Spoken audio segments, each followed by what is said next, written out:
जय जय सद्गुरु ब्रह्मराज की जय।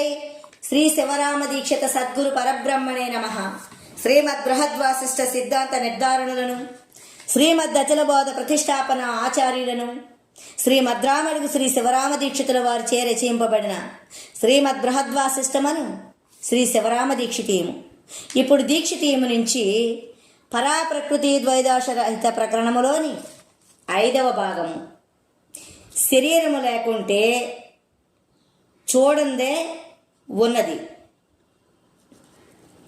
చూడని దానికి తోచనే తోచదు.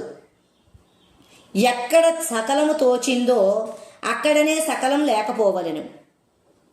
అందుకే అతీతము కనుక పరబ్రహ్మ స్వరూపం అనరాదు. పంచవింశత్వగం ఆత్మా భవతి అని శృతి ఉన్నది. గుర్తెరిగే క్షేత్రజ్ఞ స్వరూపం ఆత్మ గనుక ఆత్మ కంటే వేరే పరబ్రహ్మ స్వరూపము లేదు. హయమాత్మ బ్రహ్మ అనే శృతి అబద్ధమాడించింది. చిచి, అలాగూ అనరాదు. వేదవాక్యం మహాప్రమాణమైంది. ఈ గుర్తెరిగే క్షేత్రజ్ఞ స్వరూపమనే పరాప్రకృతి అధిష్టానము కనుక ఈ గుర్తెరిగే చైతన్యమనే చిత్ ప్రకృతి సాక్షిని కనుక ఈ సాక్షిని అనే మాయ ఇన్ని చిత్ర విచిత్రాలు కల్పించింది. ఈ గుర్తెరిగే సాక్షిని మాయ కంటే వేరే పుట్టని చావనిది, తనకు తానే స్వతసిద్ధమై చలించక ఉన్నది. ఈ గుర్తెరిగే సాక్షినికి మూలం ఏమీ లేదు. సర్వకాలం ఒక్క తీరుగానే ఉన్నది. గురువు అనే సాందీపుడు శిష్యుడు అయిన శ్రీకృష్ణ స్వామికి ఏ ప్రకారం ఉపదేశం చేసినాడో ఆ ప్రకారం శ్రీధర స్వామికే గాని మరి ఒకరికి ఈ రహస్యం తెలియదు. భగవద్గీతల గుహ్యమైతే జ్ఞానేశ్వరులు గారికే తెలుసు. శ్రీ భాగవతం యొక్క రహస్యం శ్రీధర స్వామికే తెలుసు. శ్రీశుకులు శ్రీధర స్వామికి శిష్యుడు గాని శ్రీధర స్వామి వంటివాడు కాడు. పృథ్వీ యందు శ్రీకృష్ణ స్వామి యొక్క నిజస్వరూపం శ్రీధర స్వామికే గాని మరి ఒకరు ఎరిగేటందుకు తోచదు. అందరికీ శంకరాచార్యులు చేసిన అద్వైతమందు ఆశ కద్దు. అద్వైతమే గుర్తెరిగే సాక్షిని అనే మాయ అని ఎంతవారికి సూచన కాదు. ఆచార్య స్వాముల వారి జాడ రామానుజాచార్యులకే గాని మరి ఒకరికి తెలియదు. మహేంద్రజాలి యొక్క మాయ ఇంద్రజాలికునికే గాని రెండో వారికి భేదించదు. మహా ఆశ కద్దు. అందరికీ ఆశ మాత్రమే కానీ ఉన్నది ఉన్నట్టు పడదు. అద్వైతం వాదము కొరకే గాని భ్రాంతిరహితము కాదు. శ్రీధర స్వామి సాందీపుని యొక్క భావార్థము ఎరుగు, భగవానుని యొక్క భావార్థము ఎరుగు, శ్రీశుకుల యొక్క భావార్థము ఎరుగు, శంకరాచార్యుల భావార్థము ఎరుగు, వ్యాసుల యొక్క భావార్థము ఎరుగు, రామానుజాచార్యుల గారి భావార్థము ఎరుగు. అందరి భావార్థము ఎరిగిన వారు శ్రీధర స్వామే గాని మరి ఒకరికి తోచదు. శ్రీకృష్ణ స్వామికి తగ్గ గురువు సాందీపుడే గాని మరి ఒకరు లేరు. సాందీపునికి వశిష్ఠునికి చాలా ఎక్కువ తక్కువ ఉన్నది. గురుభావము శ్రీకృష్ణ స్వామి అయిన శిష్యుడు ఎరుగు. శిష్యుని యొక్క ప్రభావము సాందీపుడే ఎరుగు. ఇద్దరి యొక్క ప్రభావము శ్రీధర స్వామి ఎరుగు. ఈ ముగ్గురి యొక్క ప్రభావము ఈ పుస్తకము రాసిన వాడు ఎరుగు. ఈ పుస్తకము చూచి చదువుకున్న వారికి ఈ నలుగురి ప్రభావము తెలుస్తుంది. శీఘ్రముగా భ్రాంతి లేని వారు అయి ఉంటాడు. ఈ అభిప్రాయము గురుముఖముగా విచారించిన వారికి ఏ సిద్ధాంతము రుచి ఉండదు. జ్ఞానకర్మాల యొక్క భ్రాంతి పుట్టదు. ఇంతకంటే ఎక్కువ ఉన్నదని ఆశ పుట్టదు. ఈ శరీరమందు శరీరము లేనిది చూచిన అయితే సర్వం శరీరంతో పాయ. ఉన్నదానికి ఎరుక లేదు, మరుపు లేదు. సర్వకాలం ఒక్క తీరే. శరీరము లేనిది సకల దేశాలయందు, సర్వకాలాలయందు, సమస్తమైన వస్తువులు యందు ఒక్కటైన వికారము లేక, గుణాలు లేక ఒక్క తీరుగానే ఉన్నది. ఆత్మన్నా బ్రహ్మన్నా 25వ దానికే సంజ్ఞ. గుర్తెరిగేది ఒక్కటే కనుక ఆత్మ అనే ఆశ, బ్రహ్మ అనే ఆశ ఒక్కటే. రెండు ఒక్కటే కనుక పుట్టని చావని జాడ, పేరు లేదు, జ్ఞానం లేదు. అందుకే కర్మాలు లేవు.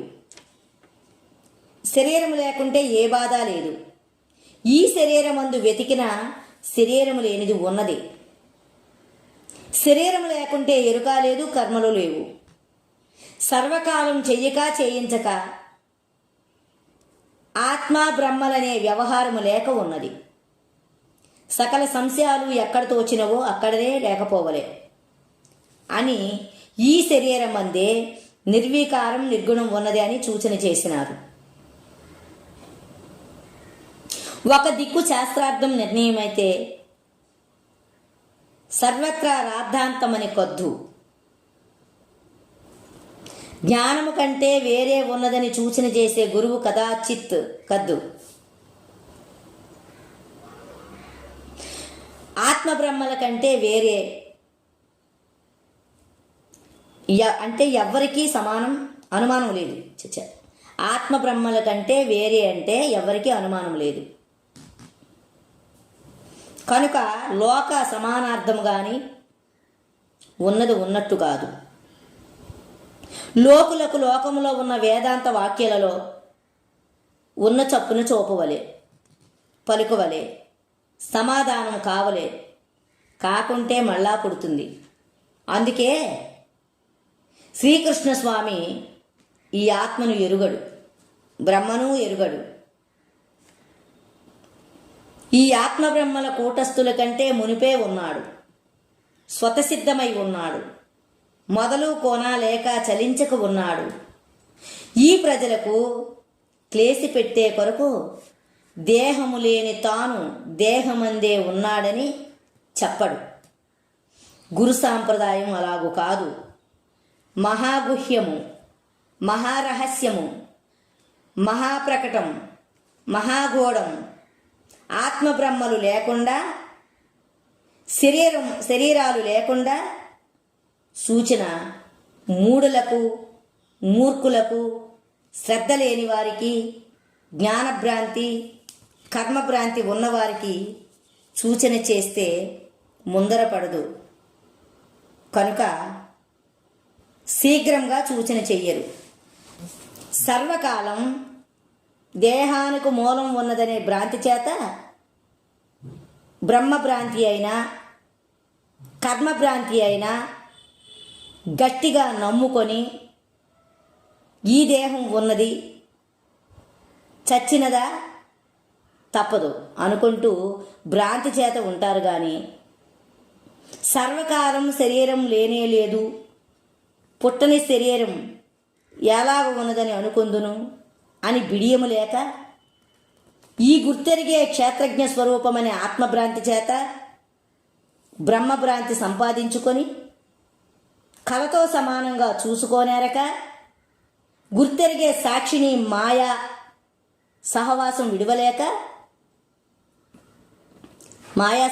విడవలేక ఈ కలలో ఉండి గురువాక్యం చేత మేలుకోక సర్వకాలం మొగుడు విడిచిన ఆడదాని వలె యథేచ్ఛంగా ఉంటుంది.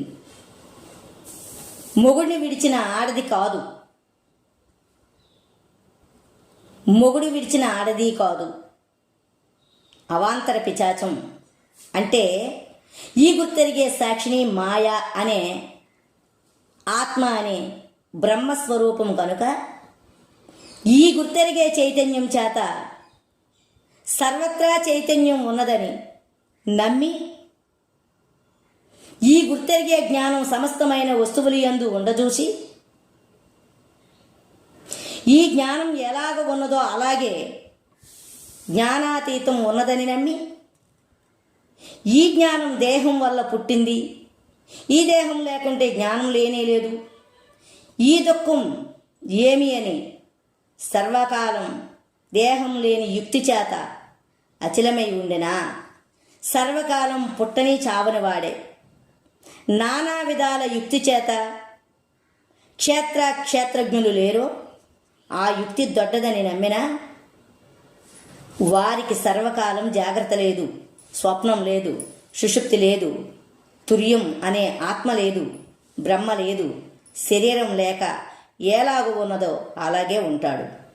ఉన్న దాంట్లో మునుపు శరీరం ఉండదు, పుట్టదు, చావదు. శరీరం ఉన్నదనే భ్రాంతులకు గురుమూలంగా శరీరం లేదని నిశ్చయమయ్యి సర్వకాలం శరీరం లేదని దృఢం ఉండెనా శరీరమే లేదు. శరీరం లేదు కనుక కన్నులు లేవు, కన్నులు లేవు కనుక కంటిలో పాప, గుర్తెరిగే ఆత్మ లేదు. ఆత్మ లేకుంటే పరబ్రహ్మ స్వరూపం లేదు, పరబ్రహ్మ స్వరూపం లేకుంటే ఆత్మ అనుభవం లేదు, ఆత్మానుభవం లేకుంటే ఏ అనుభవము లేదు, ఏ అనుభవము లేకుంటే ఒక్కటైనా వికారం లేదు, వికారం లేకుంటే గుణాలు లేవు, గుణాలు లేకుంటే శరీరం లేదు, శరీరం లేకుంటే గుర్తెరిగే జ్ఞానం లేదు, గుర్తెరిగే చైతన్యానికి సత్వగుణం కారణం. సత్వసంజాయతే జ్ఞానం అని భగవానుడే గుర్తెరిగే జ్ఞానానికి సత్వగుణం కారణం అన్నాడు.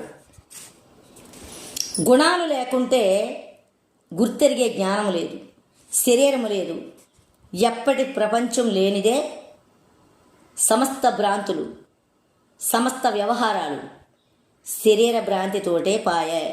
ఇది శ్రీ మద్గురు శ్రీ శివరామ దీక్షిత ప్రభావే వేదాంత విచారణే పరాప్రకృతి ద్వైదోషరహిత ప్రకరణం సంపూర్ణం.